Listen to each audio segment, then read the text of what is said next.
Hola a todos, bienvenidos a Filosofía de Película, yo soy Oscar.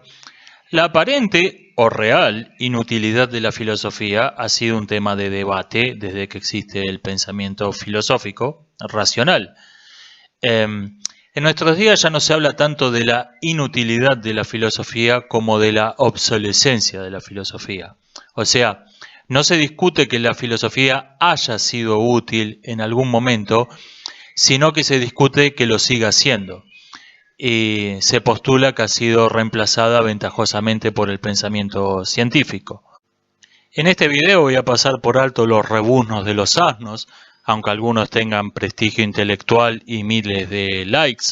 Me voy a centrar únicamente en las críticas racionales hechas por gente que sabía de lo que estaba hablando. Por cierto, en contra de lo que dice el asno en pantalla, esto no es un debate que nadie quiera hacer. La inutilidad o utilidad de la filosofía podría considerarse una rama del pensamiento filosófico. Es algo que se ha estado debatiendo durante milenios. Únicamente alguien que no leyó un libro en su vida puede afirmar lo contrario. El problema, tal como se lo plantea actualmente, es más o menos así. La palabra filosofía originalmente designó todo pensamiento racional, metódico, para oponerlo al pensamiento mitológico. Ya los antiguos distinguieron ciencias específicas, distinguieron que era conveniente llamar a algunas disciplinas con un nombre propio y tener especialistas propios, la medicina, la astronomía, la geometría, etc. En realidad el término filósofo no estaba universalmente aceptado. En el sentido amplio que tiene hoy en día, podemos decir que fue inventado por el historiador Diógenes Laercio en su libro Vidas de filósofos. Antes, el término filósofo más bien eran como se llamaban a sí mismos los seguidores de Platón. No tenía el sentido amplio de abarcar a todas las escuelas filosóficas que le damos nosotros. Toda ciencia, por tanto, vendría a ser filosofía especializada. Por eso se dice que la filosofía es la madre de las ciencias.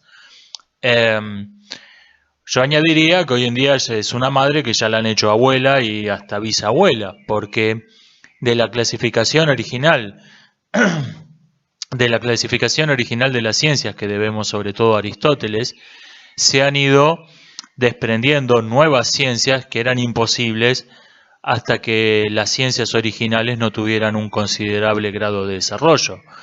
Puedo poner, por ejemplo, la biología molecular, que hasta que la genética y la biología y la química no estaban suficientemente desarrolladas, simplemente no había cómo definir su objeto de estudio de modo apropiado.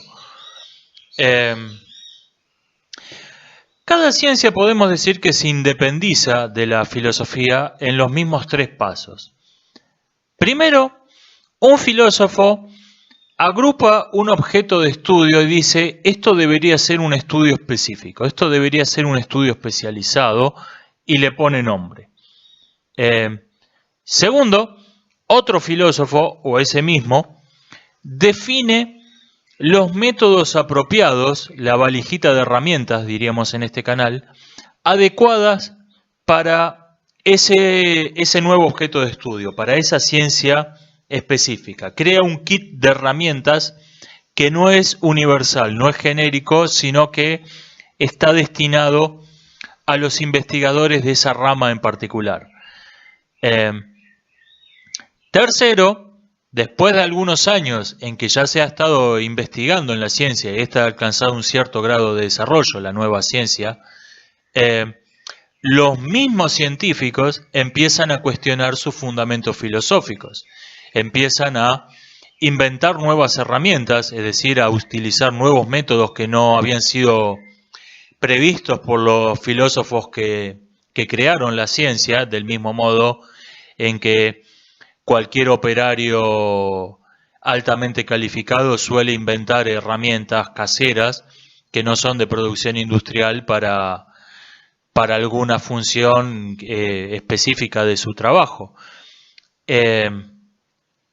Estos científicos se convierten así, los científicos de avanzada de la nueva ciencia, se convierten en filósofos al empezar a cuestionar los principios en que se basó su ciencia y a proponer nuevos métodos y hacer explícitos los postulados ideológicos tácitos que estaban implícitos en la valijita de herramientas original. Esto no es una rebelión en contra de la filosofía, no es una antifilosofía, sino todo lo contrario. Es la muestra de que la ciencia alcanzó su mayoría de edad, se volvió autónoma, se volvió independiente y incluye en sí misma su propia filosofía del método, su epistemología. Esta situación lleva, por cierto, yo estoy de acuerdo con esto, con esta interpretación de cómo evoluciona el pensamiento científico-filosófico. Esta situación, decía, lleva a la idea de que la filosofía debe jubilarse o que ya no tiene utilidad. Más tarde o más temprano, si es que esto no ha ocurrido ya, toda ciencia va a estar definida y va a tener sus propios métodos y una de sus ramas va a ser discutir sus propias herramientas epistemológicas. Entonces, ¿qué queda de la filosofía? Los más extremos pensadores de esta línea han postulado que la filosofía debe reducirse a teoría del conocimiento, a epistemología, gnoseología o teoría de los métodos o filosofía de la ciencia. Wittgenstein, por ejemplo, postula que eso es lo que ha ocurrido ya, que a principios del siglo pasado la filosofía era únicamente una epistemología y que seguíamos llamando filosofía únicamente por razones históricas, porque ese término lo había inventado Platón, etcétera, etcétera. Eddington, por su parte, propone cortar con esa tradición y usar el término epistemología para referirse a la teoría de los métodos, a la teoría de la investigación. Digo que esta es la teoría más extrema porque es la más extrema que tiene sentido.